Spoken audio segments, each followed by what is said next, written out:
Good evening again, everyone. Thank you for coming to Wat Chetawan tonight for Dharma talk by Ajahn Brahm. And most of you are aware that we have a 9-day retreat here right now. The evening Dharma talks are open to public. So the people who are having, red lanyard, they are the retreatants. They are also practicing noble silence. So if they're your friend, they could be a little bit unsociable tonight. So just thanks for your understanding on that. Yeah.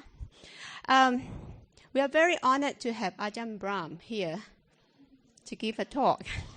And those who want to know him better can read his biodata, which is posted on the door outside.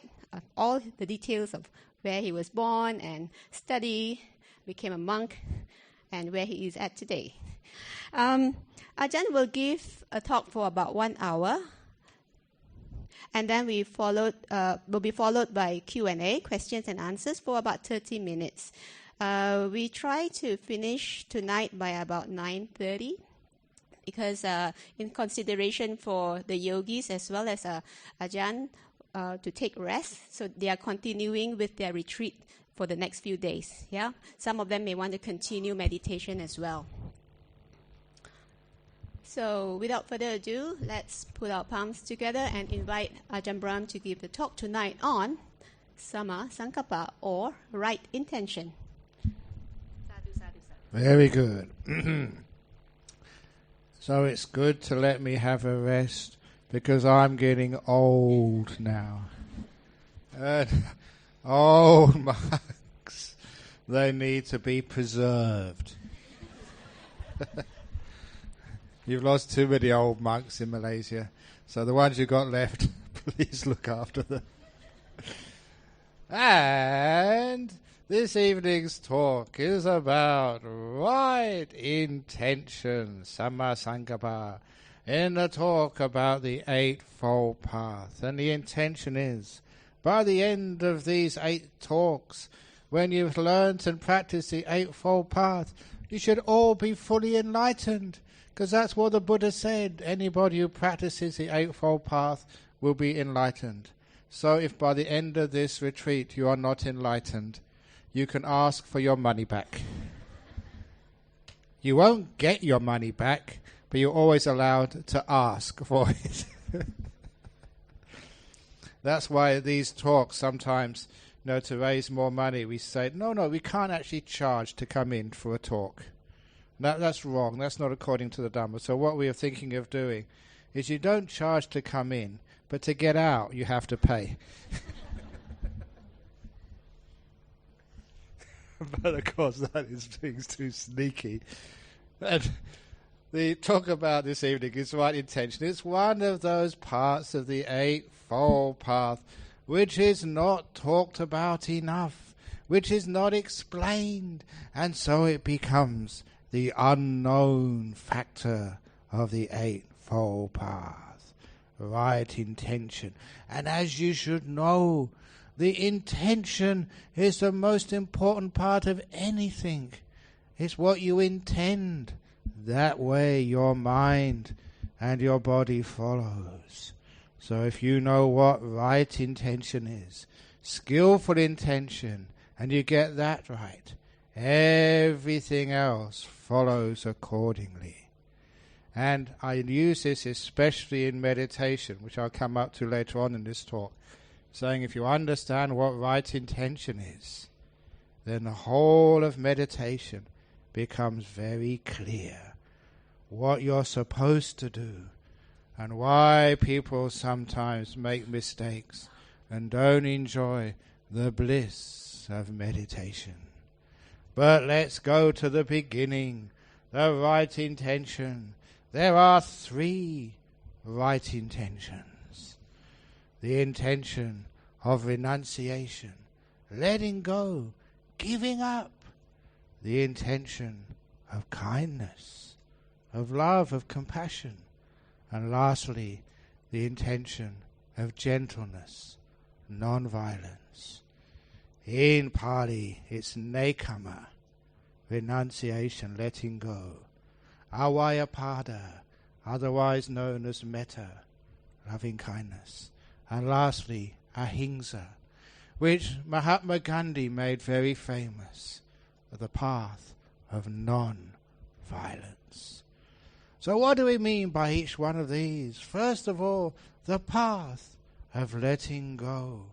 And we all know that's such an important part of meditation, to let go. So, in my monastery in Perth, we do not have donation boxes. We don't have donation boxes. Instead, we have letting go boxes. Where you can let go. Because, this is science. I was a scientist before. One of the wonderful things about Buddhism, it is confirmed by science. Modern science tells you exactly what meditation is and how it makes all sorts of things happen. Like the latest research showed the mitochondria, at the end of those, when they start fraying, that's called old age. And when you actually meditate, they actually are preserved much longer. So when you meditate, you don't get old. Now sometimes people think I'm only 60. You wouldn't believe if I tell you I was 110, would you? You won't believe that because it's wrong anyway. But all of you ladies especially, it means you don't have to go to makeovers. You don't have to have Botox. You don't have to have these uplifts to parts of your body. You meditate.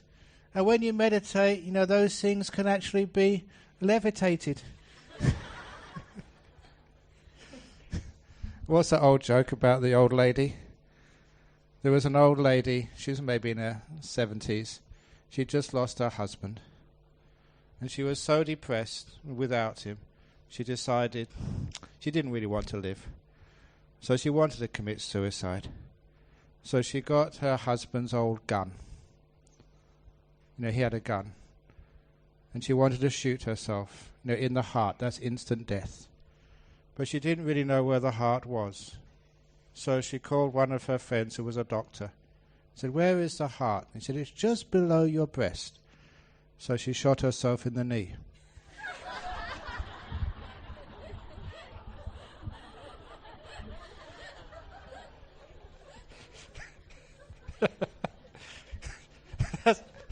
That's what happens when you get old. You know that.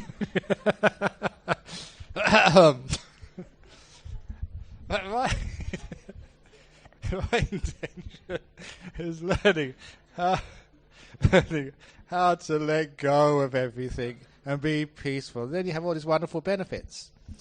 So the first thing we have to renounce in the Eightfold Path is all those things which create problems for us.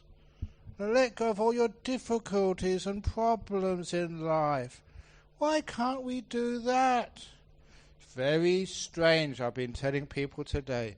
When you remember your past, what do you remember? Mostly all the things which went wrong. Can't you let that go?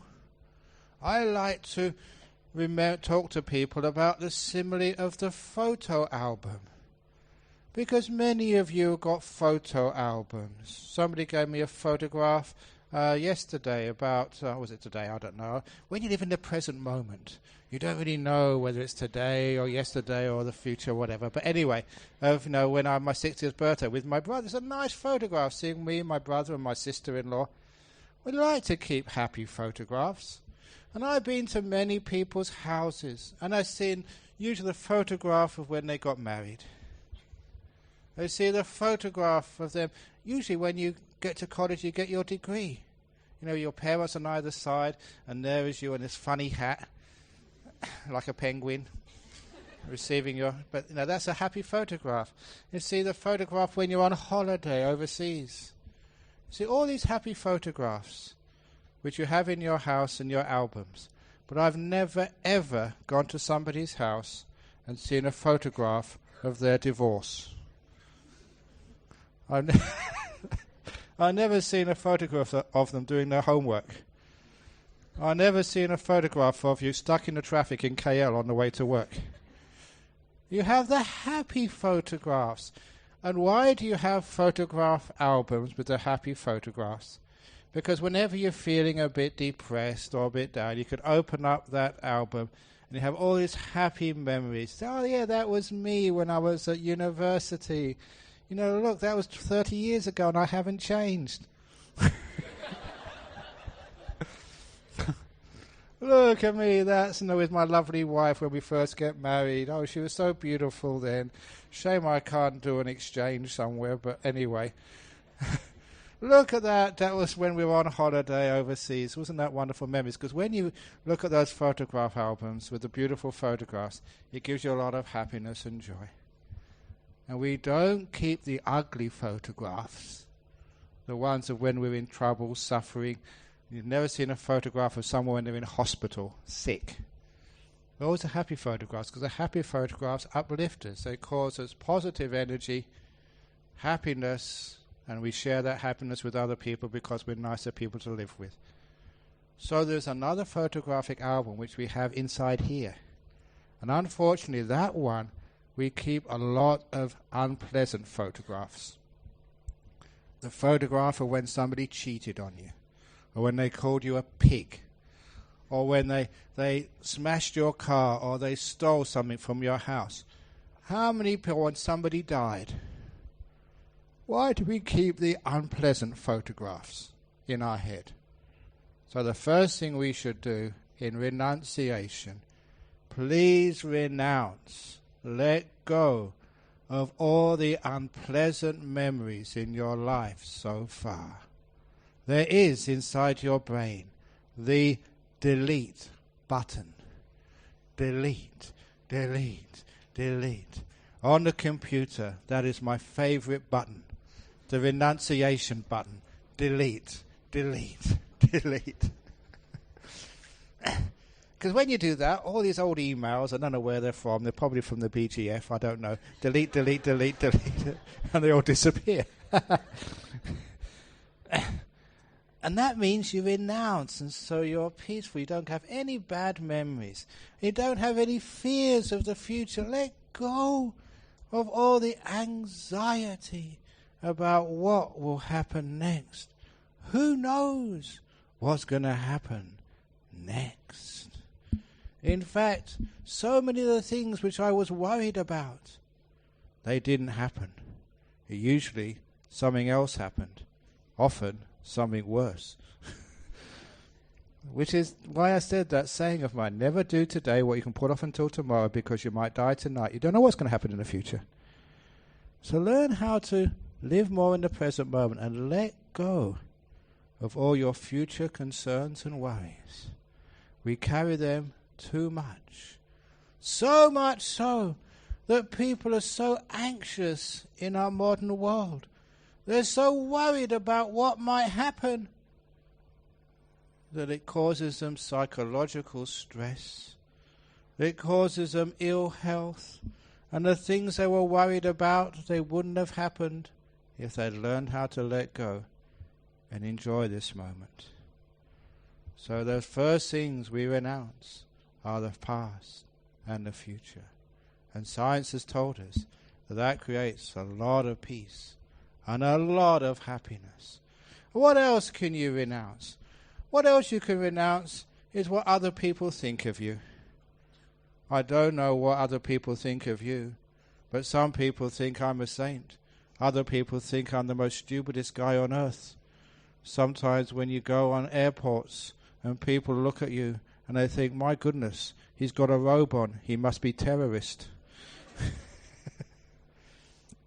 But then I tell them, no, monks don't wear underpants, so we can't get a bomb anywhere.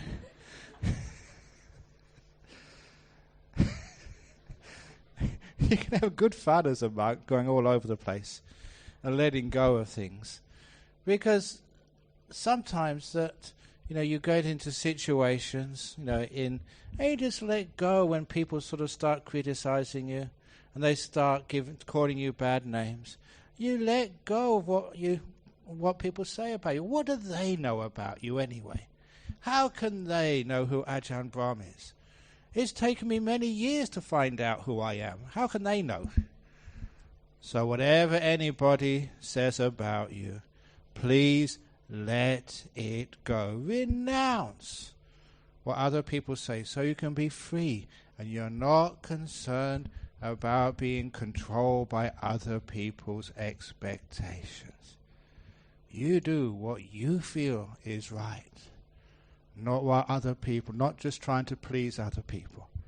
Otherwise you'll spend all your life trying to please others, and that's so much stress for you. Instead, be yourself, relax and be free, and that way actually you please many more people. So we let go of all of this. And also, we just renounce, as I've been telling earlier, all those bad things which we can do in life. That's why we keep precepts. We renounce things like alcohol. But the trouble is, people know that renunciation, letting go, is part of Buddhism. But they don't know what letting go means. Because one of my friends, the disciples in Perth, an Australian man, he became very inspired by Buddhism. And he came up to me once and he had learnt a lot of Buddhism. He asked for the 5 precepts. And I gave him those 5 precepts. And over in Australia, if someone asks for the 5 precepts, it's not just for one day. It's not just for, the holy day. It's for life. So over there, if you take the 5 precepts, it's for life. No Mickey Mouse things over there. Same if you ordain.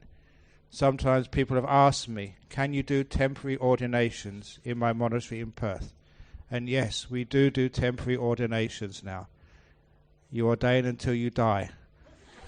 That's as temporary as I can do. That's temporary. But the precepts you keep forever until you die. And this guy, he came and told me, he said it was so difficult because when he went to a party, like at Christmas or New Year, people are always offering you some alcohol to drink. And he told his friend who offered him sort of a beer or, some wine. And he said, no, I can't take that. I'm a Buddhist now. And people know enough about Buddhism in Australia. I think it's the second religion next to Christianity. About 2.5% of the population. That was a year ago, probably more by now. I'm very happy that the number of Buddhists in Australia, we had the result of our census last in August, and the number of Buddhists increased quite considerably. I was very relieved, because if it hadn't increased, I would have lost my productivity bonus.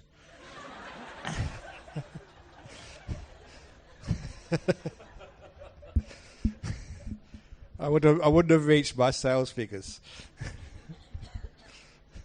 But anyway, it did increase. And so many people, if they're not Buddhist, at least they know what Buddhism is. And so, the fellow serving him alcohol, oh, you're a Buddhist. That's wonderful. Buddhism teaches you letting go. Come on, let go and have a drink. And people think that that's letting go. That's not letting go. So he had a big trouble. But his solution afterwards. He told me that it didn't work the first time. But the next time he went to a party, he just telling other people you're a Buddhist didn't work. So the next time he went to a party, he said, I found a solution. When somebody offered me a drink, I said, I'm sorry, I cannot drink because of doctor's orders. I know people accept that. If it's doctor's orders, oh, you poor thing, you must be sick, there's something wrong with you, you can't have alcohol. And they don't argue about that. He said it worked every time. And then I asked him and said, hang on, aren't you breaking one precept to keep another one? You're lying, there's nothing wrong with you, in good health. And that's when he reminded me that he knew more about Buddhism than I did. He said, what do you mean? It is doctor's orders. Because in the sutras, the Buddha often compared himself to a doctor. It was Dr. Buddha's orders. So you can always tell people, if you give up alcohol and you go to a party, don't say because you're a Buddhist. Sometimes people won't accept that. But say it's doctor's orders. Dr. Buddha's orders. And then I'd accept that. So we let go of these things. We renounce them. Now, why do we renounce these things? We renounce these things because it creates peace and happiness and harmony in our life. As I said yesterday, right view, what the teaching of Buddhism is whatever leads to peace, to happiness, to harmony, the sense of freedom. That's why we renounce these things, because it leads to greater peace and happiness and freedom and harmony. So that's what we renounce for. It works. And certainly in my life as a monk, actually before I was a monk, was a lay person, I did this for fun. I kept the 5 precepts for fun. I became a monk for fun.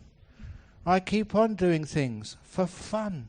I come here to KL to teach for fun. When you when you do good karma, you have fun. I tell a lot of people, I am a good time monk. I have a good time. You know why? Because if you want a good time, then be good. That's having a good time. So this is what renunciation really means. Now, if you want to go further in renunciation, more than just ordinary fun, to very, very deep states of peace, why don't we renounce all of our attachments? Let them all go, because the opposite of renouncing is called attaching. So there's the old simile, from way back, of how we used to catch monkeys. And it was very easy in the old days to catch a monkey. All you needed to do was to go into the forest, into the jungle, and find a coconut on the ground. And you'd put a little hole in the coconut, drink the coconut water, and maybe some of the coconut flesh inside. And once you'd eaten the coconut, you'd find a string and tie the coconut to a tree with a stout rope. And then just put a banana inside the coconut. Now the trick was the hole had to be just the right size, so a monkey could put their paw in, but couldn't pull the paw out with a banana inside the paw. And you just leave it there and go home and have a nice evening, and sure enough, a monkey would find that banana inside the coconut and put his little hand inside. And of course he could put his hand inside, but holding the banana, now his hand was too big to pull out. And all night he'd be trying to find a way to get that banana out, but he could not do it. And even when the hunter came, what did the monkey do? He just tried even harder to get that banana out. And all he needed to do was to let the banana go, and he could run away and escape. And there were so many other bananas in the forest. But he couldn't let go of that banana. You know why? Because it's my banana. I found it and it's mine. And even though the hunter came very close, there's no way the monkey would let it go. Because of attachment. Because it's mine. Even though it's going to cause that monkey to be captured, maybe killed, or put in some circus or zoo and lose its freedom, the monkey couldn't let go because it was mine. Now you know the story of your life. How many times when somebody, say, gets sick or dies, you can't let them go? Why? Because it's my mother, my father. Even though it caused you so much distress, grief, suffering, why can't we just let it go? And then just like that monkey, we could let the banana go and just walk away with freedom. It's very hard for us to let things go, to renounce, when we think it is mine. Your relations, your mother, your father, your brother, your sister, your husband, your children, are they really mine? do they really belong to you? You've had many mothers and fathers in life. Why do you think this one is yours? It does not belong to you. It belongs to nature. When nature wants to take their body away, it will do, whether you object or not. It's part of nature. That's why we have to let it go. We have to renounce. They're dead anyway. Why are you crying so much? Why are you suffering so much? Is that what your mother and father would want you to do? If your mother and father would come back as a ghost, silly daughter, stop crying so much. Because you think it's yours, that's why you can't let it go. We don't own these things. The only thing we do own, we don't own our husband, our wife, we don't own our children, we don't own our parents. The only thing we do own is our karma. That's our only possession. So please look after that. Care for that. Other people who come into your lives, we have to let them go. To renounce. It's a wonderful thing when you can do that. I can say that very easily because my mother died last February. And so many people came up to me and said, "Oh, I'm terribly sorry to hear that, Ajahn Brahm." What do you mean, terribly sorry? Would you be sorry to hear that someone has just been released from jail? I'm terribly sorry you're free now. No. She had Alzheimer's disease for about 3 years. She didn't even recognize who I was, even though I was the only person dressed like this who would come and visit her. I thought she'd remember me dressed like this. But no, what Alzheimer's is, you don't know who's who. A funny thing about that, it's part of letting go. One of the nice things about the facility, the home in which she was living, because she needed 24 hours care. When I went to visit her once, my brother, who came with me, noticed she was wearing a dress which didn't belong to her. Because in that facility, so many women, because of Alzheimer's disease, they didn't recognize whose dress belonged to whom. So they'd just see one they liked, and if it fit, they would wear it. So someone else was wearing my mother's dress. She was wearing somebody else's dress. It was wonderful sharing. Why can't we do that? So when you go out, if you see a pair of shoes you like, they're better than yours. It's sharing. Because you can't remember which one is yours. So there's some nice things about that, but obviously, when there's not really much quality of life, you don't know really what you're doing and who's around you. It was a great relief when she passed away. So personally, I was very happy. At last, my mother is released from that terrible prison of forgetfulness, where she doesn't know who she is and who anyone else is. What a wonderful thing that is. It was like being released from prison. So when we understand some of these things about death, I always look at the positive side of death, and that helps you let go of things. People who die young, and for me now about 60, young is about 50 or... It's wonderful. Think of all the things you escape. Old age, not Alzheimer's, arthritis, all these other diseases which old people have to deal with. You get out of that by dying young, you lucky thing.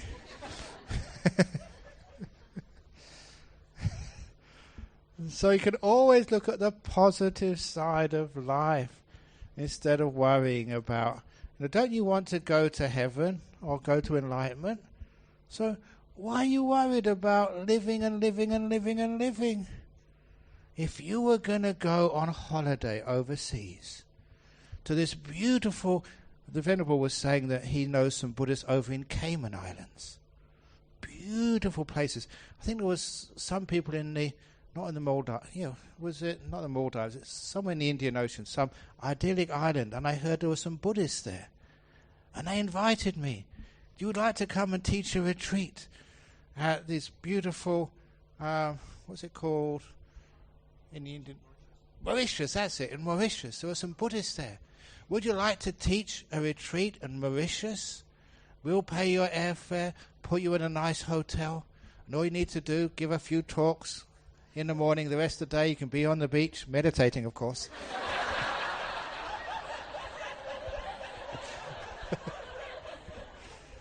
Wouldn't that be a lovely thing to do? If that was you, wouldn't you look forward to that? An all expenses paid holiday to Mauritius? You'd be counting the days. Only 2 weeks to go. Only 5 days to go. You get so excited. And what's better, heaven or Mauritius?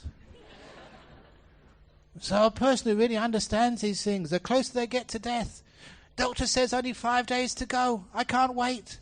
Doctor says only 3 days to go. Yes, yes, yes, yes, yes. But did you hear, I'm sure I told this last time I was here, but I'm getting old so I can't remember too, about the guy who went to the doctor and the doctor said, I'm sorry, your cancer is terminal. And he said, terminal? How long have I got to live? He said, 10.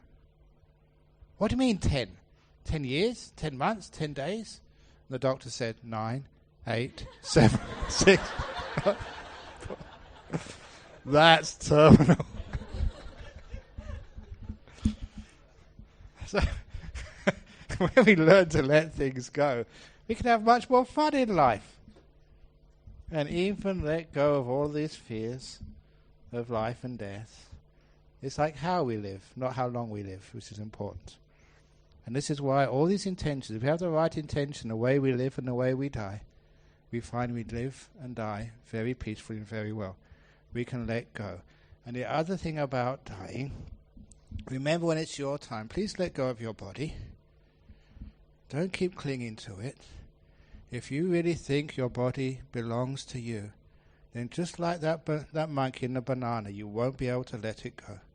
And you'll be clinging and clinging and clinging to the very end and having far too much suffering.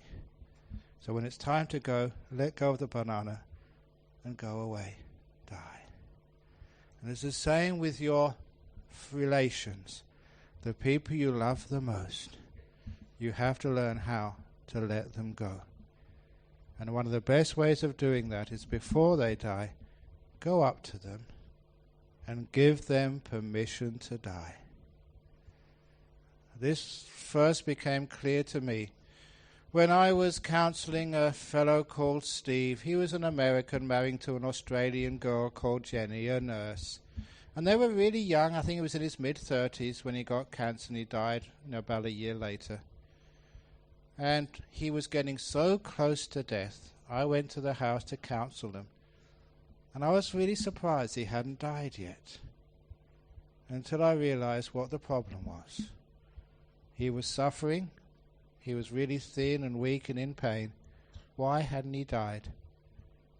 And I turned to his wife Jenny and told her, have you given Steve permission to die yet?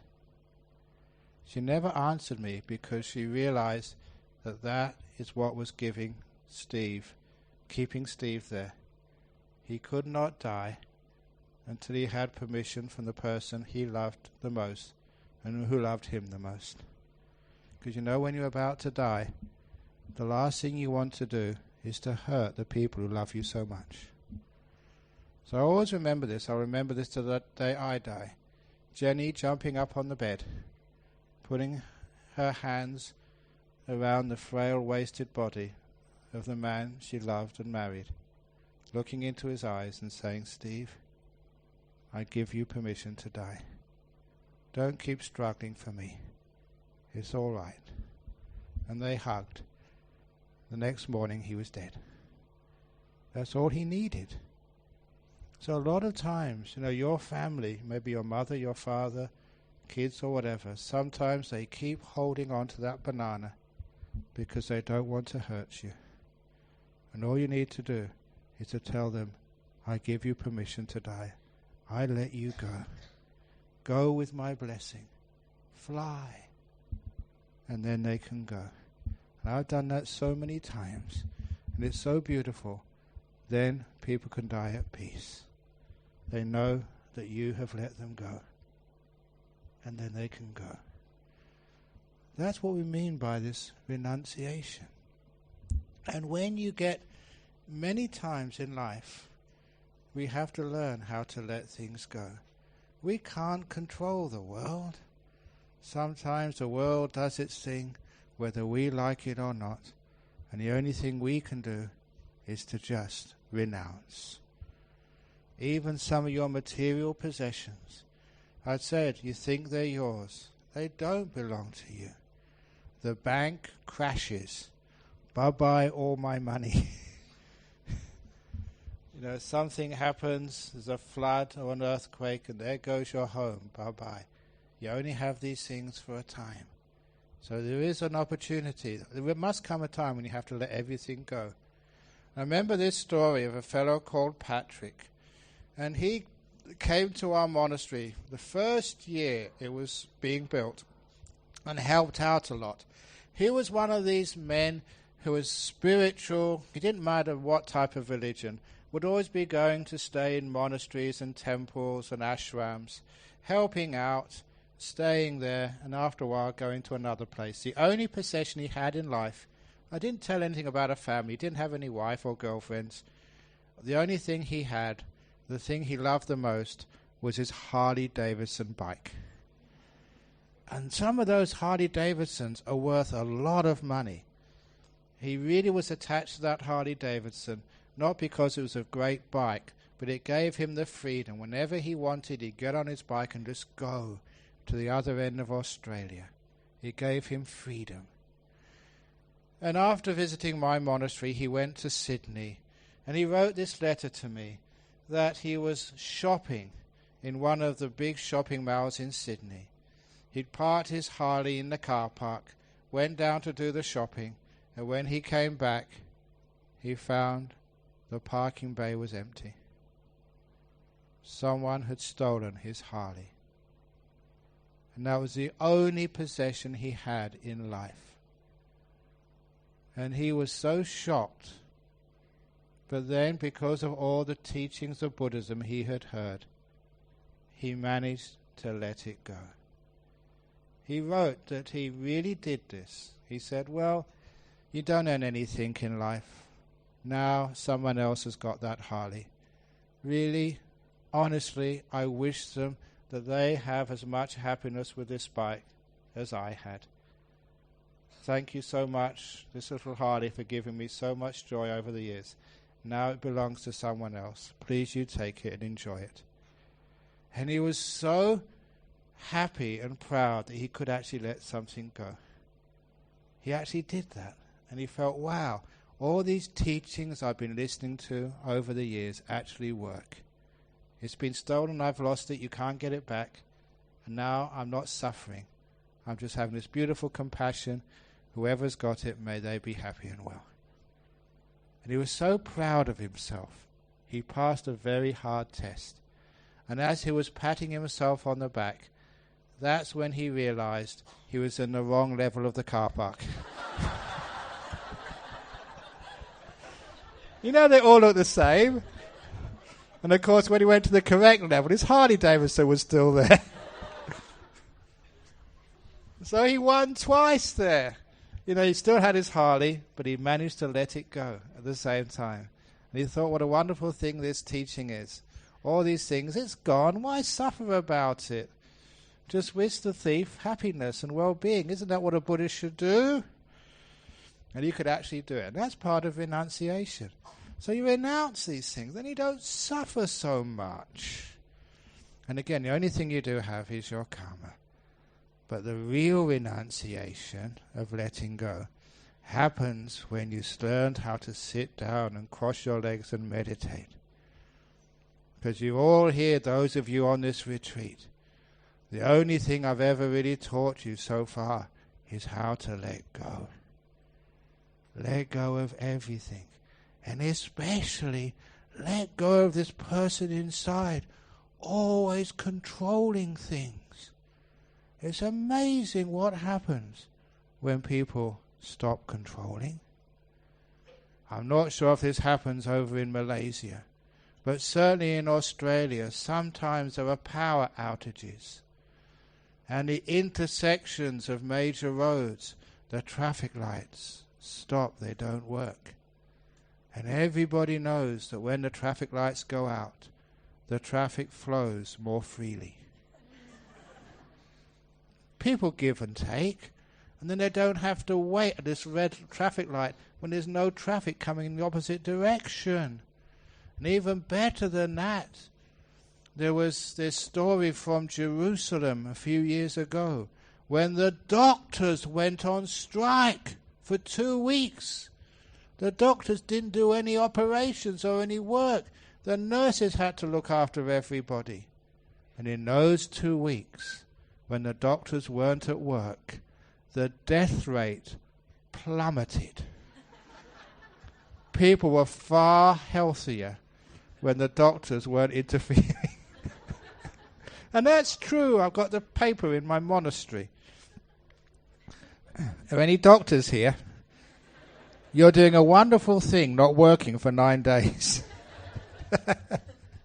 That's true story. Why is that happening? Because a lot of time, if you learn how to let things go, it's amazing just how people become healthy. This is something which happens in meditation. I've seen this many times. When people get into a peaceful meditation, when they're really letting go, strange things happen to your body. I remember seeing this one lady. She was meditating, and she started sitting in a good posture, and then she started to twist and contort. And I cannot tell you, the posture was something like this, multiplied by 3. And I was really concerned for this lady because I thought she's going to damage something, break some bones, or sitting like that for 45 minutes. Afterwards, she'd be in great pain. So as soon as the meditation finished, I took her aside and said, "Are you okay?" "I feel great," she said. I said, "You were really contorted. I've never seen anybody twisted that much in meditation." And she said she felt wonderful. And then she told me that she had a very bad car accident a few years ago. And she'd been in aches and pains. And after that experience, she'd never felt so healthy and free of pain. That told me that she'd been letting go, and the body had done that all by itself. When she let go of control, the body knew what to do, how to move so no chi or energy can flow to the parts which are needed. Your body knows what to do much better than you. So if you can get out of the way and just let your body twist or do whatever it needs to do, you will feel much better. Because the body knows what it needs to do, but you keep stopping it because you're a control freak. And I've seen that so many times when people let go and are peaceful. Even blockages in the body get released. A very common thing in meditation is to get what we call hot spots in the body. And there's many times this happened, but the classic case was when a woman came up to me after the meditation and said it was really strange. She had almost like a fever in her shoulders and neck. It was really hot. Not just warm, but like almost burning, but pleasantly so. And so straight away I told her, "When did you have your whiplash?" And she put her hands up. "Ajahn Brahm, I always knew you could read minds and had psychic powers. Now I have the proof. I never told you that. And that's true. I had a car accident last year and I had whiplash." And I said, "I'm sorry, it's not psychic powers. Because I know that during meditation, when you let go, healing happens. And the most common injury to the neck and shoulders is whiplash in car accidents. So I was just adding 1 and 1 and making 2. Just being rational. I wasn't reading your mind." And I said, "This is what happens. You've had that injury to your back and your neck. And because of the tightness in your body, because you control so much, you haven't been able to let go. Because of that, healing has never been able to occur. Now in this meditation, you've really let go. You've renounced control. And now the energy has managed to get to that place for the first time since your injury. And the warmth, the heat you felt there is the healing going on. Well done. You've really helped your body." So if any of you during meditation have hot spots in your body, never think that something is going wrong. That's always a very good sign of healing going on in your body. But it only will happen when you let go, you renounce, you stop controlling things. That's when you allow the body to relax enough so the energy can flow freely. That's why renouncing is such a beautiful thing to do. But the most amazing thing, this is for the meditation, is when you truly let things go.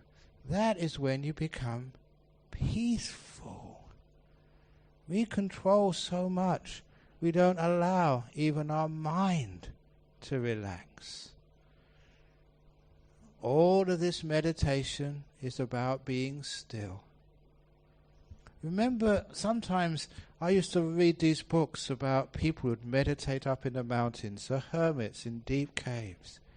And I had this idea of being so peaceful and so still when nothing would move. And I realized that that is what this meditation is all about. Real deep peace, where there's no sound, there's no movement. Everything is still. The only way that you can get to such a place, if you control and do things, you are the problem. You make the noise. You disturb things. To renounce is to renounce all of your wanting, all of your will. I've been telling this anecdote from Ajahn Chah during the interviews, and I determined I'd say it now so I don't have to repeat it another time. I get my hand up. Now I'm not waving you goodbye, it's not time yet. This was Ajahn Chah. He would say this represents a leaf on a tree, and the only reason why it moves up and down is because of the wind. When that wind stops, the leaf moves less and less and less until it's perfectly still, because that's the natural state of a leaf, to be still. It only moves because of the wind. And Ajahn Chah used to say that's the same as your mind. Its natural state is to be perfectly still. It only moves because of your wanting, control, will. And if you can just somehow stop that, your mind will move less and less until it becomes perfectly still, because that is its natural state. So that's why we learn in meditation to renounce. To renounce all your goals and aspirations. Renounce all your judging of what's good and bad in meditation. Renounce everything, especially all of your wants and your will, and let it go. Then you'll find the wind stops and your mind moves less and less and less until it becomes still all by itself. The next simile, which I also did, I will need someone to... Did I do this yesterday? No, I don't think I did it here. Must have been in Melbourne. I need... Datuk Victor, you are a well-respected member of the community, and you can be perfectly trusted. Could you please stand up? Now, the water in my cup represents my mind. I am now going to keep my mind perfectly still. So I'm going to hold the water perfectly still. Can you please tell me when the water has stopped moving? That's not stopped moving. Okay, so I will concentrate. It's not helping. It's not helping. Is it moving more? No, yeah, it is moving. Exactly. When you concentrate, it moves more. I'll really try hard. I'll put effort in now. Now that's how many people meditate. They try to concentrate, they put effort trying to stop their mind moving, and it never works. You get frustrated, many of you give up. There's a very easy way to keep this glass of water perfectly still. You let it go. You renounce it. Give up trying. Leave it alone. Now, how's that? Yes, it stopped. Amazing. A big round of applause for my assistant. Thank you. Now that's what we mean by renouncing, letting go. So just like the banana, your mind doesn't belong to you. Let it go, put it down, detach, and then you'll find it becomes still, all by itself. That's called renouncing, Sankappa. I've got to be careful because it's 55 minutes and I've only gone through one of them.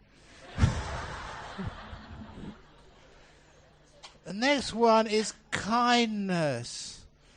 And the kindness is, please be kind to your poor body and poor mind. Which is why if you're having a hard time, if you are suffering, there's two methods to use if you're having a hard day. Number one, can you please raise your right hand? Everyone raise your right hand. Now please put it to your head. There, poor me. I'm okay. Stroke yourself. Give yourself a bit of kindness. And number two, put out both your arms. Like this. Now bring them in and in. If no one else will hug yourself. Oh, I love me. Ooh, that's nice. It's amazing how a little bit of kindness like that takes away a lot of pain, a lot of stress, a lot of unhappiness. Now try that. It actually works. It's not just a joke. If you're ever having a hard day, get your hands out and give yourself a hug. If you're having a bad meditation day, nothing works. Give yourself a hug and say, it's okay, Ajahn Brahm. Nobody's perfect. You're all right. Because what you're doing with that kindness is another form of letting go. It brings up happiness, energy, and peace. The sorts of things which we want in this life.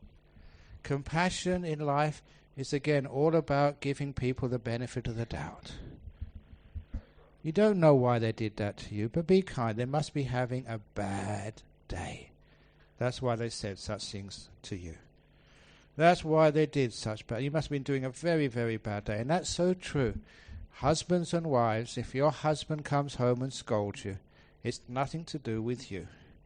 It's because they've had a very hard day at work. And they're just like what they call venting.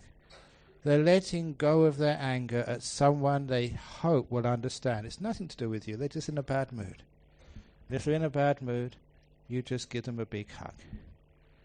You don't need to scold them back, because that just makes things worse.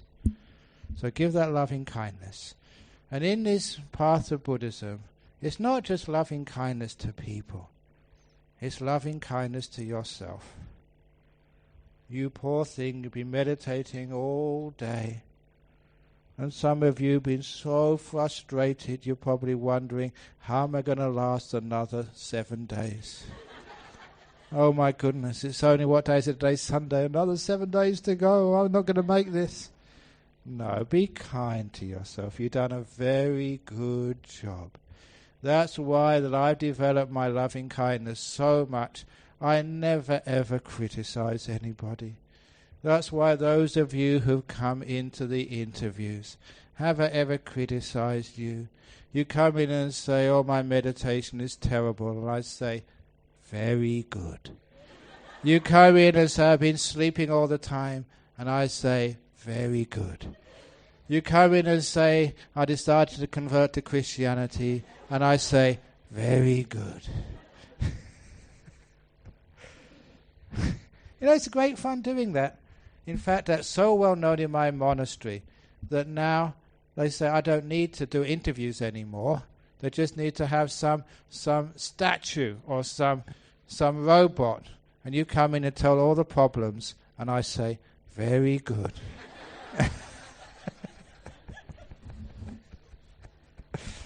Because that's all people really want, a bit of kindness and support, to realize there's nothing wrong with you.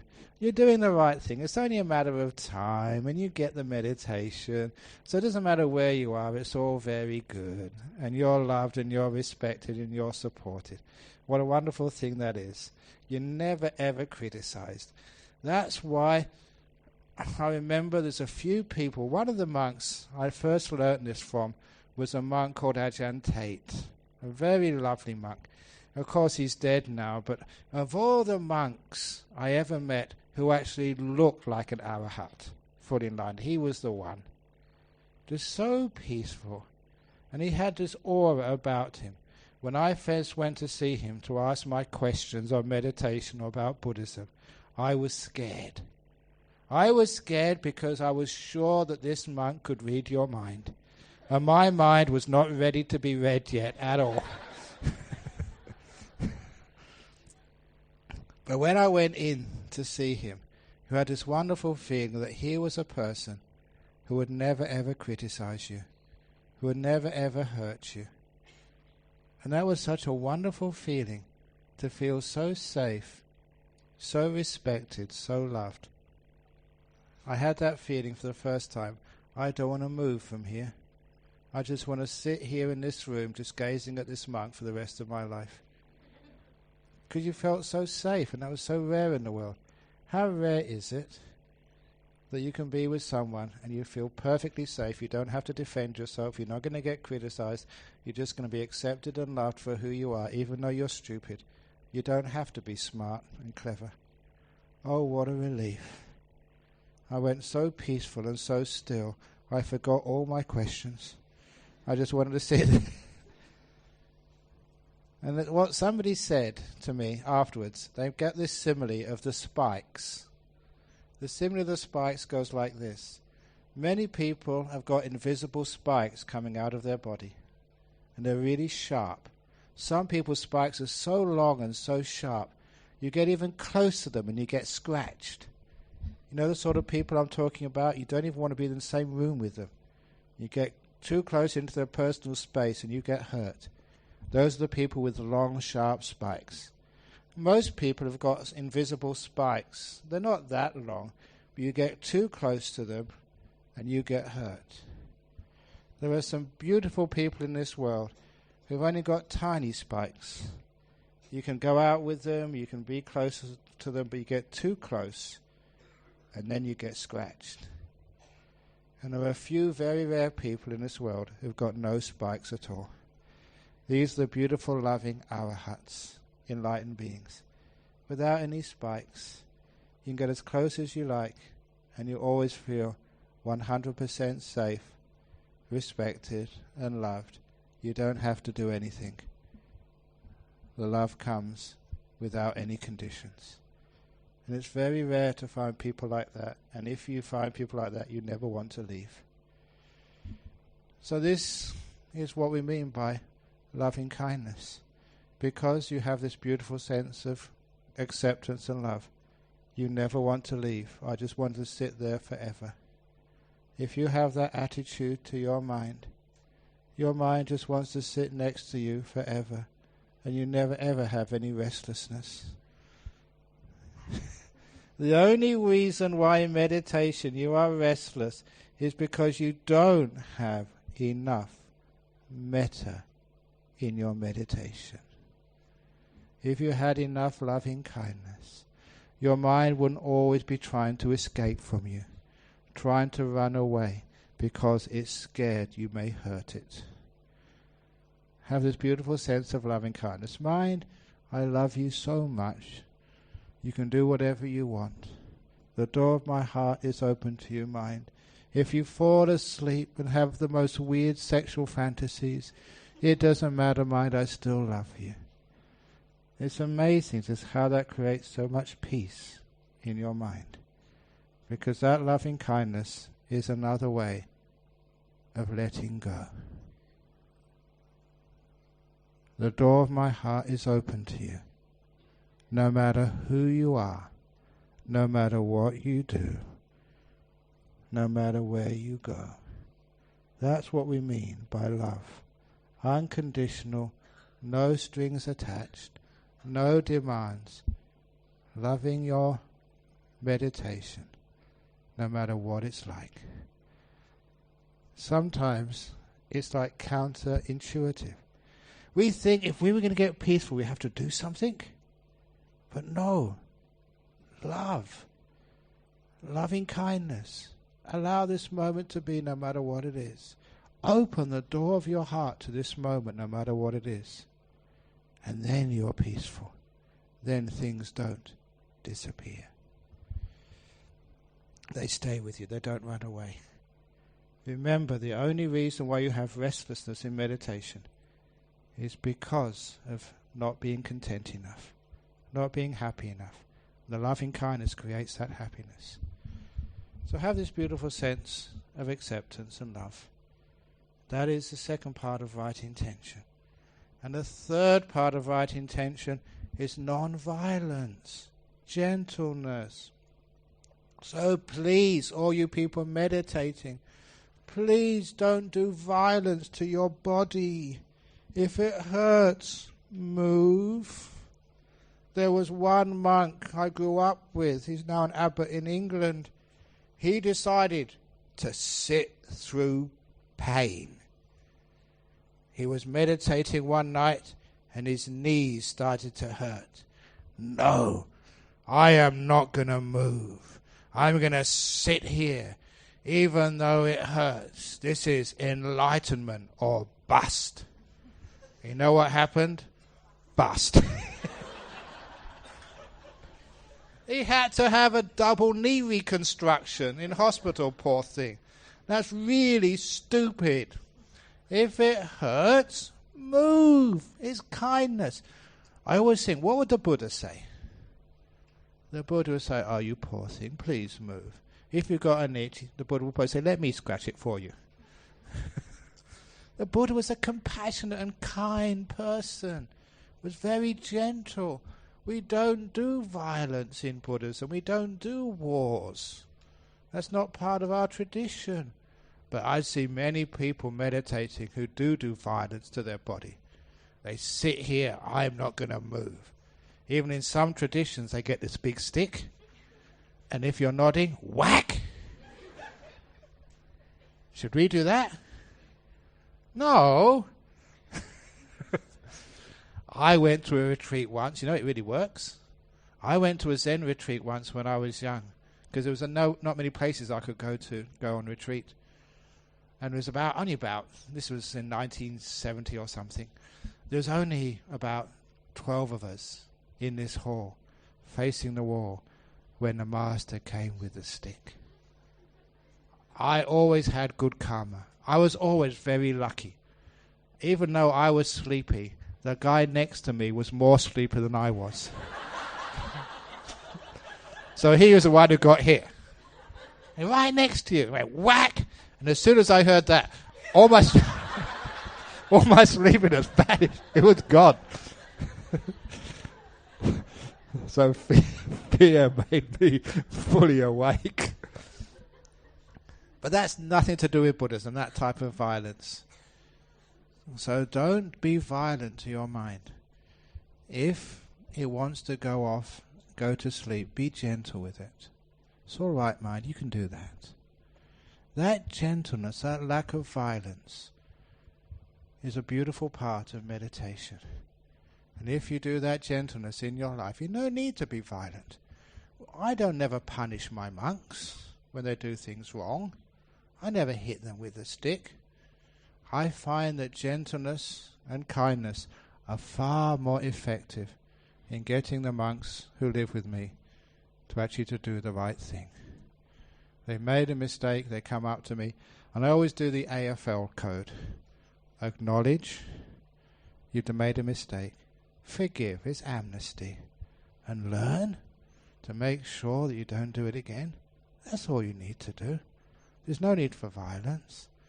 The same in your meditation. If you make a mistake, Acknowledge, yes, you went in the wrong direction. Just forgive it. No punishment. And then learn, so you don't need to do it again. And that's called growth. So we don't have violence. So that, in brief, is the 3 right intentions of letting go, being kind, and being gentle. And we all know, we should know, that when it comes to the law of karma, the Buddha said that intention is karma. Chetanahang karmang vadami, said the Buddha. The intention is the most important part of karma. So, if you want to make good meditation karma, then in every moment of your meditation, please let go, be kind, be gentle. You are making good karma. And if you have faith in the law of karma, it means eventually you will get the fruit of that good karma. You will find peace, bliss, all the deep meditations and enlightenment, because karma is the cause. Instead of letting go, sometimes I say to make peace. It's another way of saying let go. Make peace means not controlling. So very often I've told people in meditation, what you need to do is just to make peace, be kind and be gentle. That's all. And sometimes people say, where did that come from? That is the second factor of the Eightfold Path. So if you want to meditate well, remember the Eightfold Path. Remember right intention, good meditation karma. And that's all you ever need to do. Whatever you're experiencing, make peace. Let go. Be kind. Be gentle. And that's the best you can possibly do.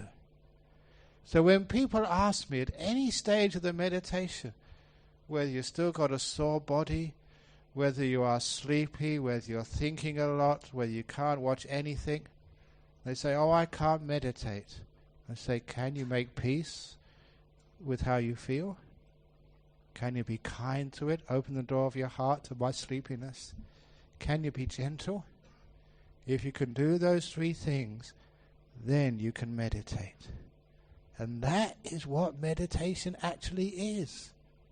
Meditation is not scanning the body, it's not watching the breath, it's not watching the nimittas or kasinas. That's not meditation.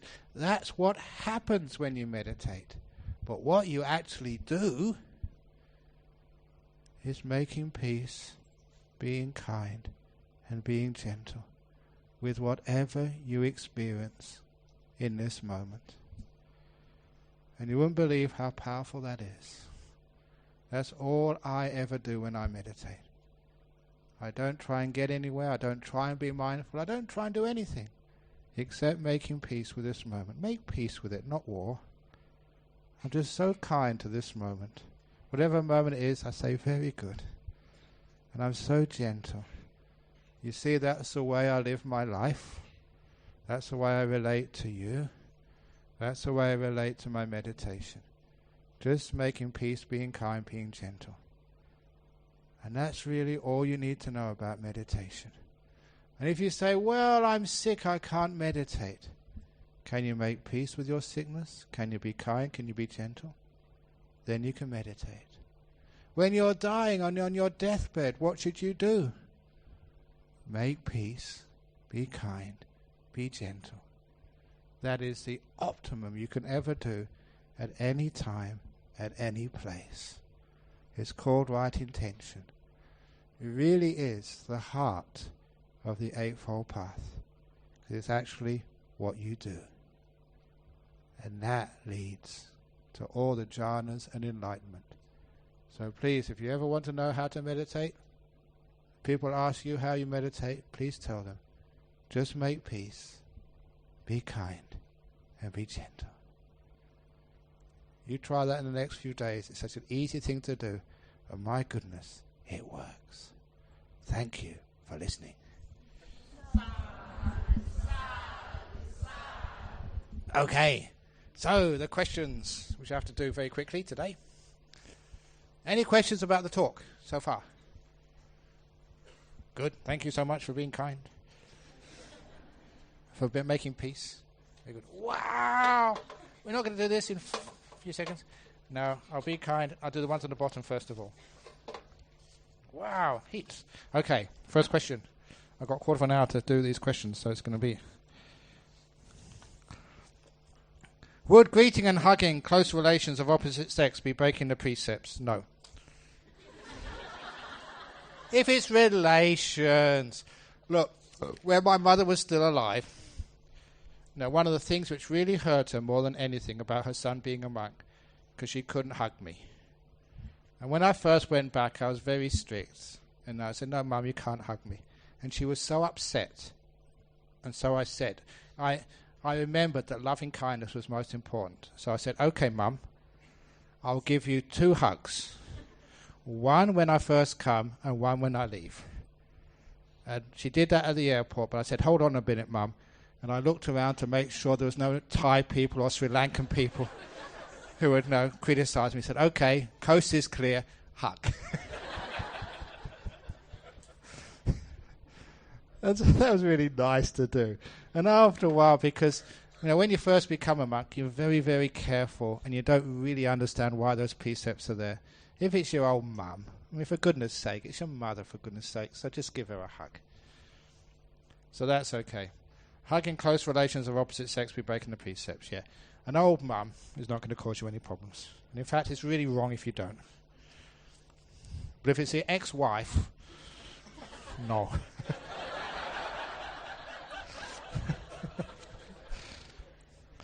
Dear Ajahn, with financial constraints, kindly advise as a parent, what is the right action to take so that children would understand our good intention is further growth to be useful, independent, loving and caring adults. Parents to work harder to support their unlimited wants and desires, including university studies and PhD, or just provide them their basic needs and let them work through to earn and complete their further studies, etc. That's what I had to do, because my father died when I was 16. My mother was really poor, and I had scholarships, but the scholarship wasn't enough to pay your way through university, so I got jobs. That gave me a great sense of independence and responsibility. I had to learn, because that's the only way I could survive. So sometimes if you bring up your children, as they say, in cotton wool, and you provide everything for them, they miss the opportunities of learning independence, responsibility. So even if you have got lots of money, still send your kids out to, they used to be paper rounds, working here, working there, odd jobs around the house, so they could earn their money. So don't just give it to them. If you want to sort of have some money, son, clean the car. Or whatever else it is. And that it means they actually do something for the money. So that's a wonderful way of teaching them some responsibility. So don't just give them stuff.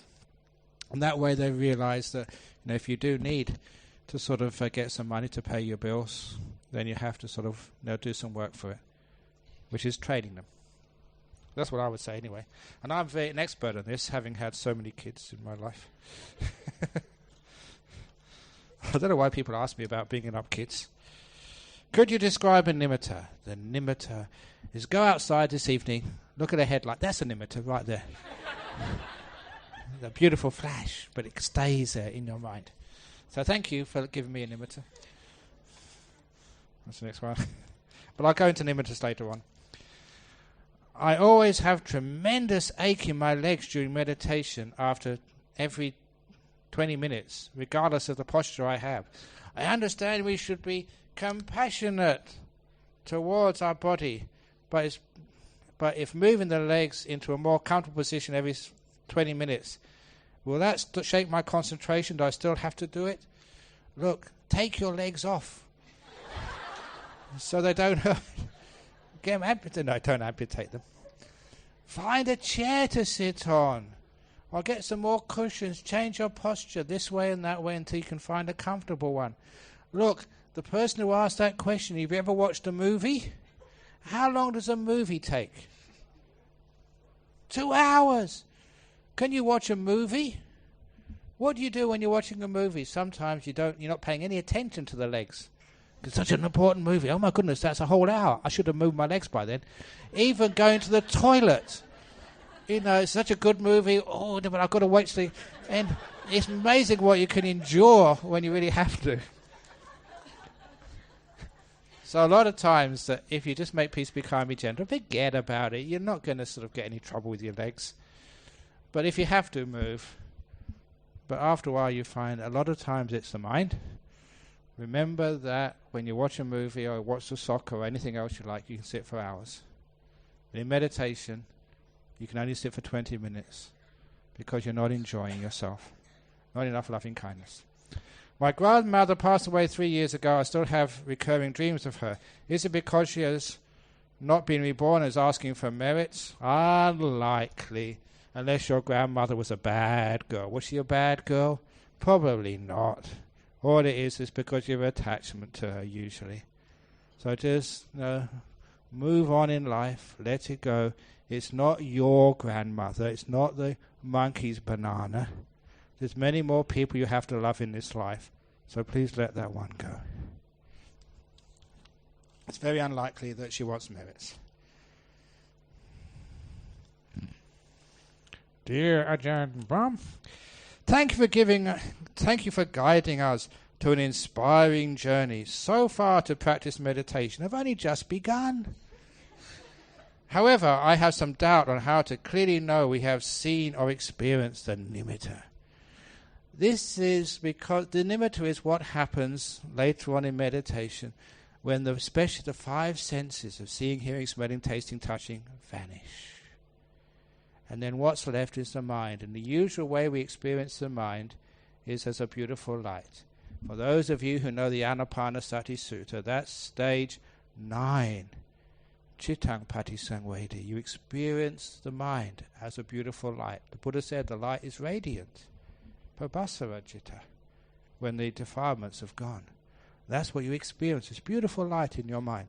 The best time is when the 5 senses have disappeared. Sometimes the 5 senses haven't disappeared yet, but they are subdued. So the 5 senses are not very strong, but the mind is very strong. So it dominates, and that's what you see.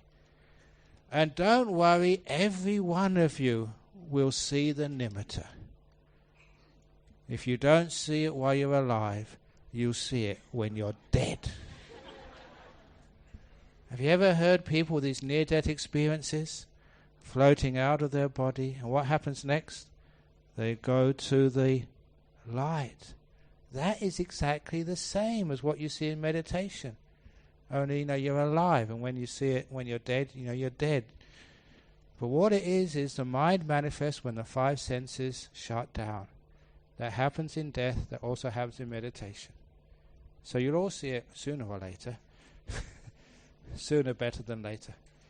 And when you do see it in your meditation, because I've been teaching this for such a long time, this is one of my areas of expertise. 99% of the time when people think they see a nimitta, it really is a nimitta. So if you think you've seen a nimitta, the odds are heavily in your favor that it was a nimitta. So just trust yourself. Yes, that was a nimitta. Well done. Very good. But I'll tell more about that later on in the retreat, because that's more the deeper stuff. Dear Ajahn Brahm, why are some people born or are gay? Are they creating bad karma? Does their presence make some people feel uncomfortable? No, the people who feel uncomfortable are making bad karma. Poor old gay people. So isn't it part of the Metta Sutta to say, may all beings be happy and well? There's no exceptions for gays. The Buddha never said, may all people be happy and well except gays. Did he ever say that? So look, I think Buddhism is very good in this area because we've always had such strong loving kindness. Of all religions, we accept people more than others, whoever you are, even if you are a person just released from jail. We love everybody to bits, no matter who you are, no matter what you've done. no matter what sexual orientation, whether you are female, male, or whatever. In fact, I've made a point of supporting gay rights in Australia, and I was never gay. I was afraid of gays when I was young, because I never understood them. Now as a monk, you can open the door of your heart and understand that's just one way of expressing your sexuality in this world. And to respect that. I have some gays who are the most wonderful people. And some of the great people in our world who've been gay, people like Tchaikovsky. He was one of my favorite composers when I was young. He was gay. What an amazing person he was. Brilliant. And there's so many other people who do amazing contributions to our world who are gay. That's just who they are. And they can't change. That's just who they are. Even it's natural, because you ask any zoologists, and there are even gay birds, there are gay dolphins. Throughout the whole of life on this planet, you find some proportion of the population of any animals are gays. So it's natural. And imagine a person who is gay. And probably a few of you here are gay. Well done. I love you to bits. You are also accepted totally as a Buddhist. Gays and lesbians, transgenders, you are accepted. What a wonderful thing it is to be accepted. Sometimes women understand gays better than men, because many of you women have been rejected and been second-class citizens for many years. You know what it feels like. Not to be given equal rights and respect, as if somehow a woman is somehow inferior to a man. Now you perhaps know how a gay person feels. They feel like you felt maybe 10, 20, 30 years ago. Maybe your mothers never had much of a chance in life. Maybe they were intelligent, but because they were female, they weren't given the opportunities.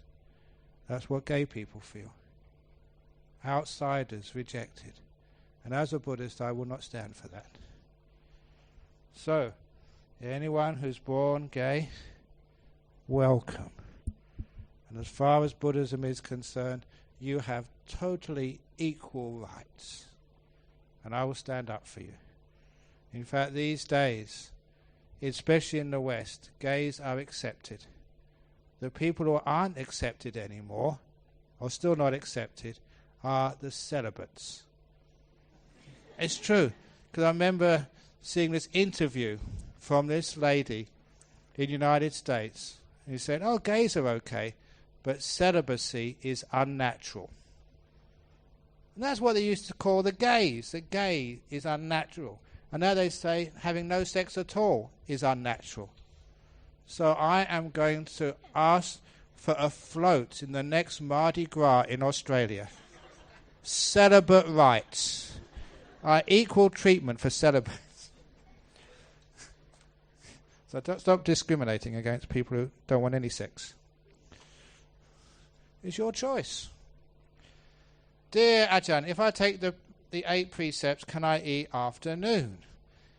In some temples, this is in Sri Lanka, they keep 13 precepts on these Poya days. The Poya days is the 1 pra days, 4 times a month. Full moon, new moon, and half moons. Have you heard about the 13 precepts before? The 13 precepts, so you keep 8 precepts in the morning and 5 precepts in the afternoon.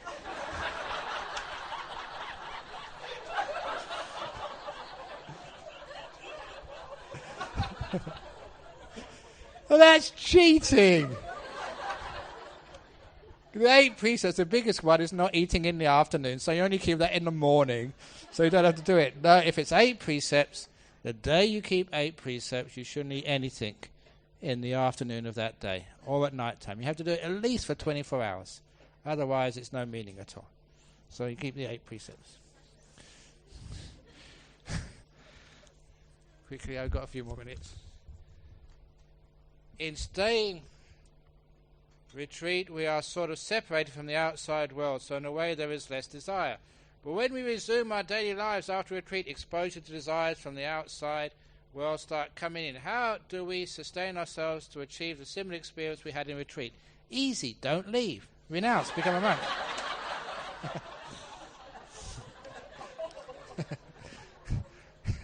No, you find that you go and retreat, your desires get lessened, especially your ill will gets lessened. Number one, it's not because you control the mind. It's because you're happy and peaceful and content. You don't need so many desires. One of the reasons, why do you go shopping? They call it shopping therapy. To overcome, you're feeling grumpy, feeling ill, feeling bad. And that's why many people go shopping.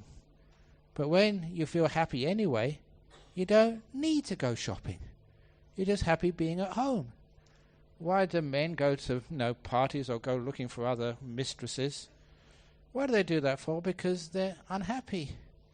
When they come on retreat, they're so content and so peaceful. They just give up all their mistresses. The girls give up all their shopping. The guy is richer. The woman is not so well worried. Because when you're content, you don't need so much. If you notice that all the advertisements, they create discontent. You haven't lived unless you've seen the Grand Canyon. You missed out on life unless you've driven a sports car. And all that creates discontent, which means you have to go and buy this and go there and do everything else. But here on a retreat, we create contentment. Just happy being here, which means when you go back, you don't have so much craving. You don't have so much ill will. You're a much easier person to live with. So we won't be able to abandon all those cravings and yearnings, but at least they'll be subdued for a long time, which means you can have a much more peaceful life. I know it'd be bad for the economy, but nevertheless it'd be good for you. In Ajahn Chah teaching, one should practice to become peaceful, like still flowing water in the forest. How can the mind be still and at the same time flowing? If meditations makes the mind still, what make the still mind flowing? So,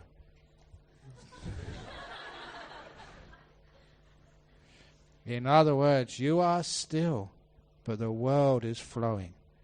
Just like I don't travel anywhere.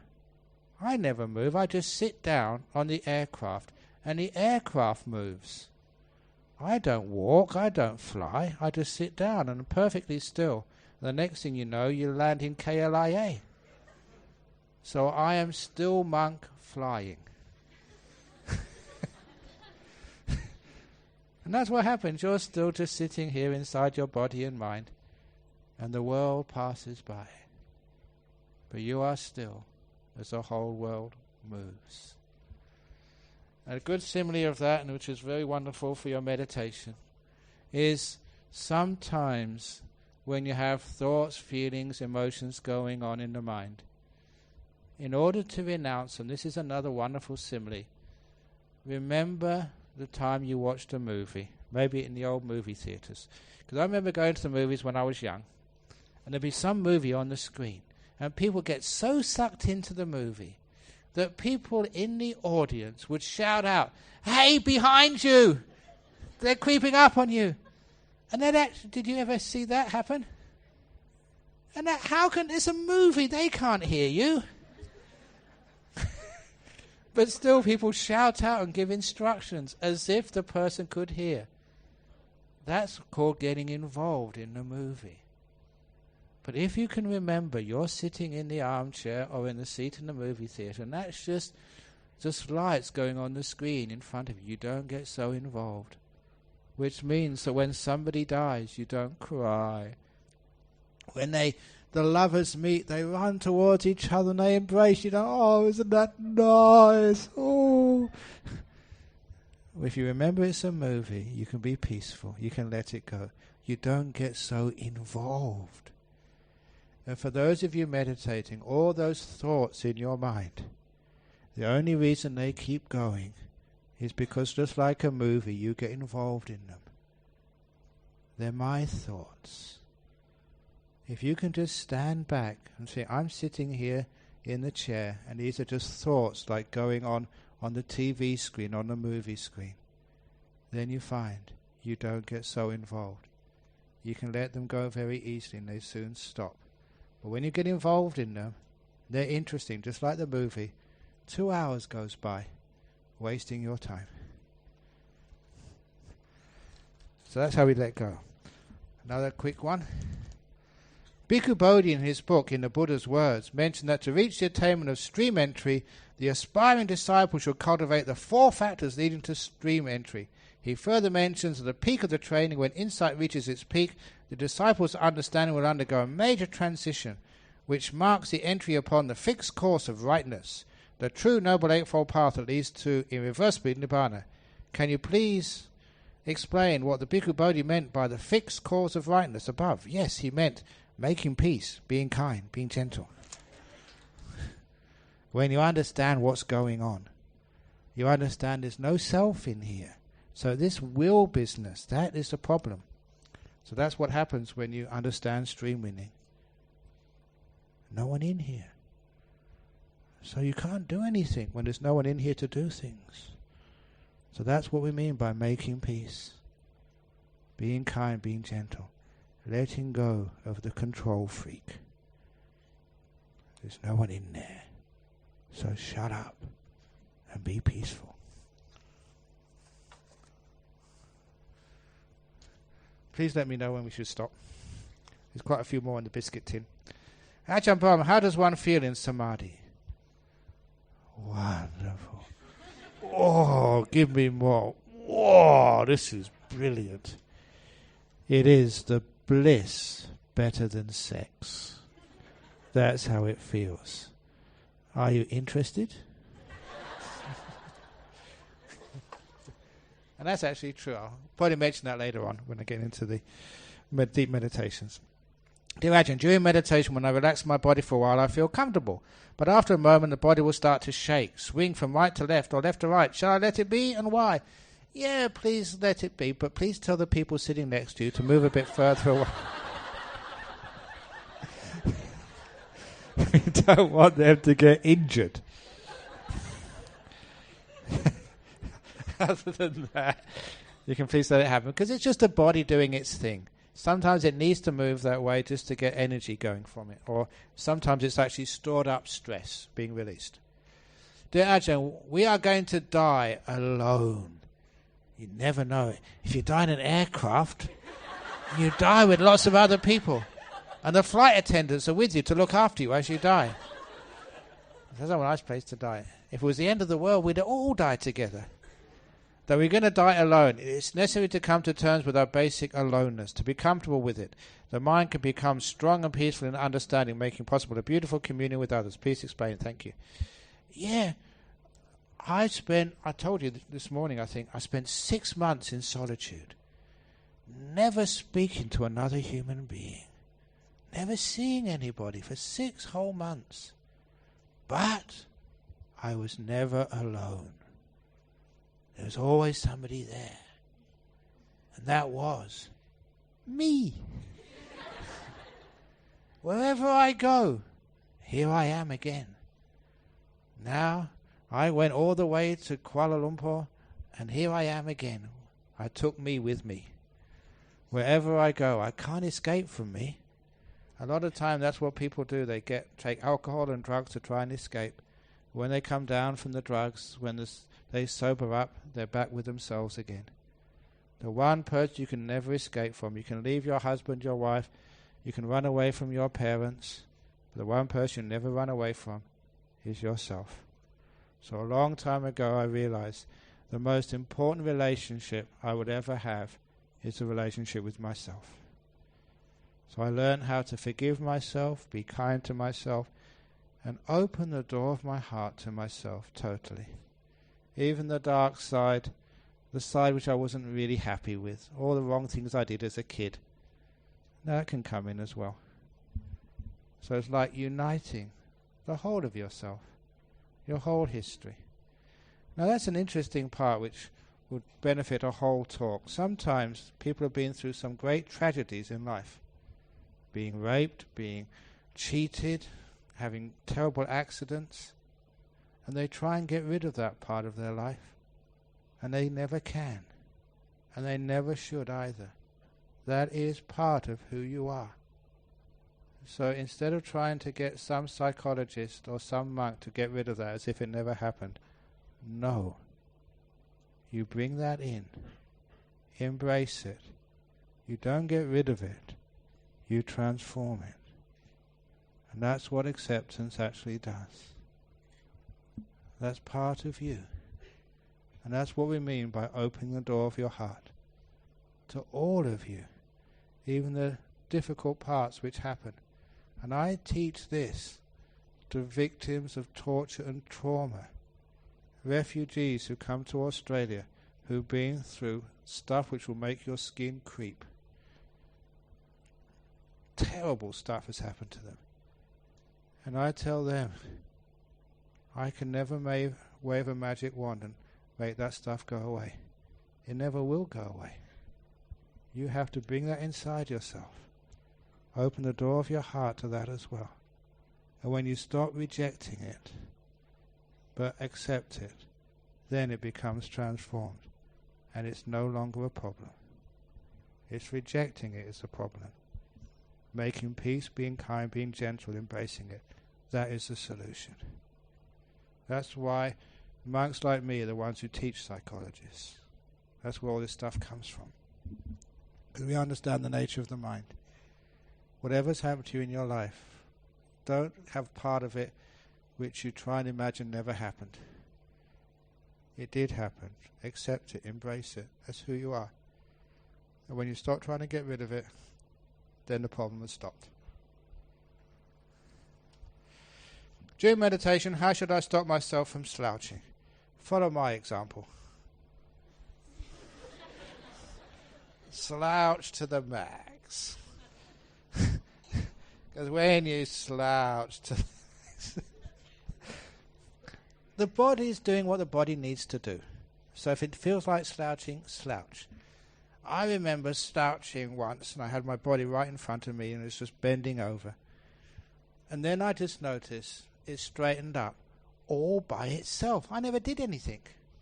That was the first time I realized this body, it knows what to do. If it wants to straighten up, it will straighten up.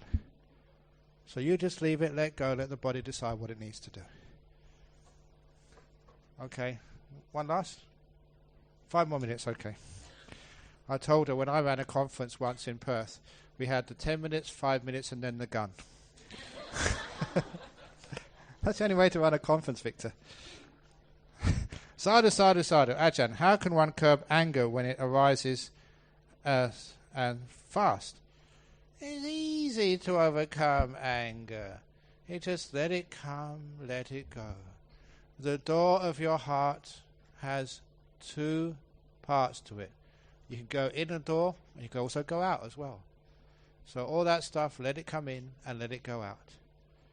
So that's how you let go of anger. But a lot of times, a lot of anger becomes because you control so much. When you control, you become frustrated. Because sometimes you fail to control. Your husband doesn't do what he's supposed to do. The monk doesn't do what he's supposed to do. He keeps on speaking beyond 9:30. But you can't control these things, so just let it go. Only people who are control freaks get angry. The more control freak they are, the more angry they get. When you just let go, you don't get angry anymore. So things go wrong in my life as well, but I expect them to go wrong. When people don't turn up, when the plane is late, when people don't do what they're supposed to do, I expected that. Because that's human nature. When I expect it, I don't get angry. But when you think, Ajahn Brahm shouldn't be like that. Victor, he's a datuk. He should be much better than that. No, poor old Victor. It's so hard being... So no, just be yourself and relax. And don't have such high expectations. So lower your expectations. And then you don't get so angry. Especially lower your expectations of wives. They're all the same. I've known many in my life. Not my own wives, but I've married many others. They're all the same, so what do you expect? They all spend too much.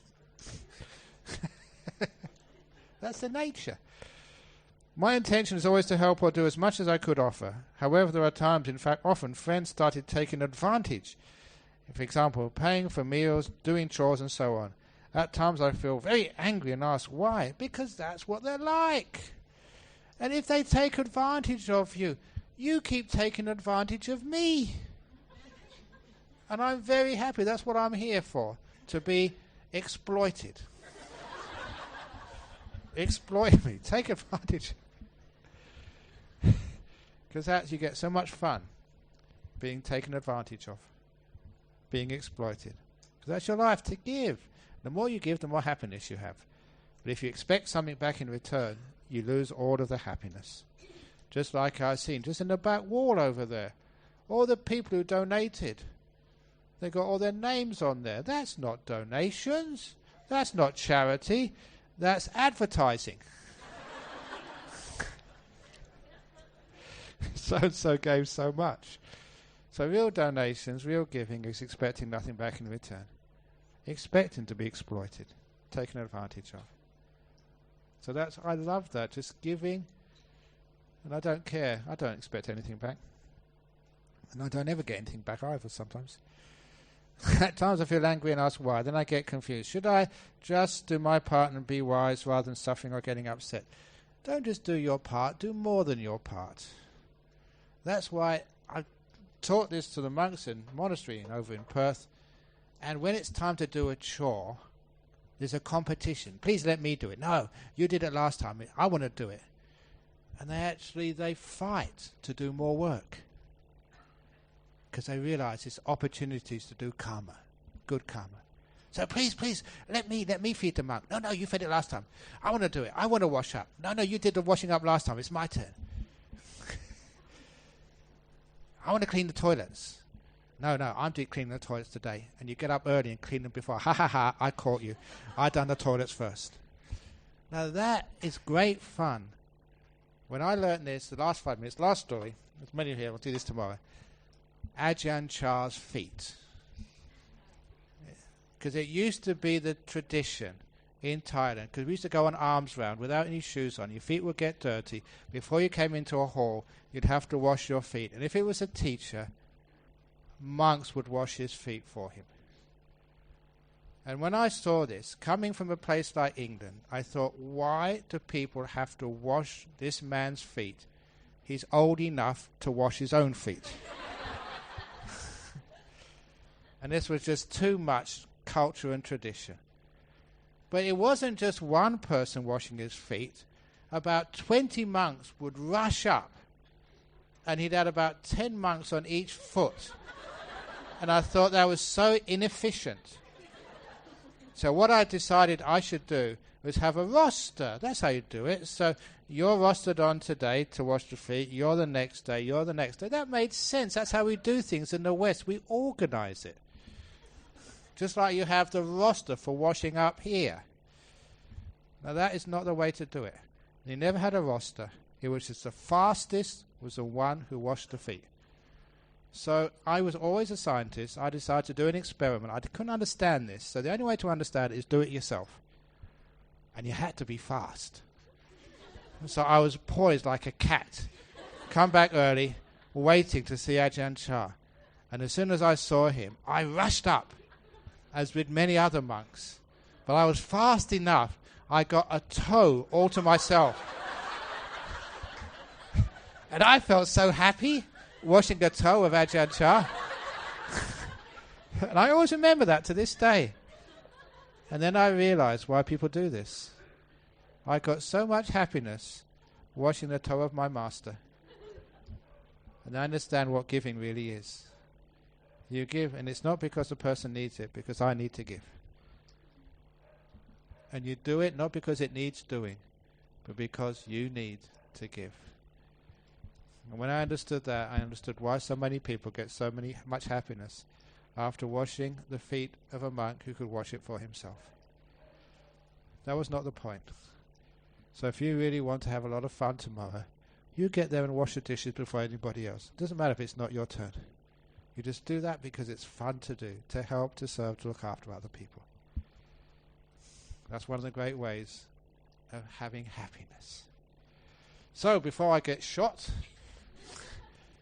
we'll do the sharing of merits, and then we have to go. Idam me nyatina hot sukhita hontu yatayo idame yatina hotu sukhita hontu yatayo idame yatina hotu sukhita hontu yatayo. Sadhu, sadhu, sadhu.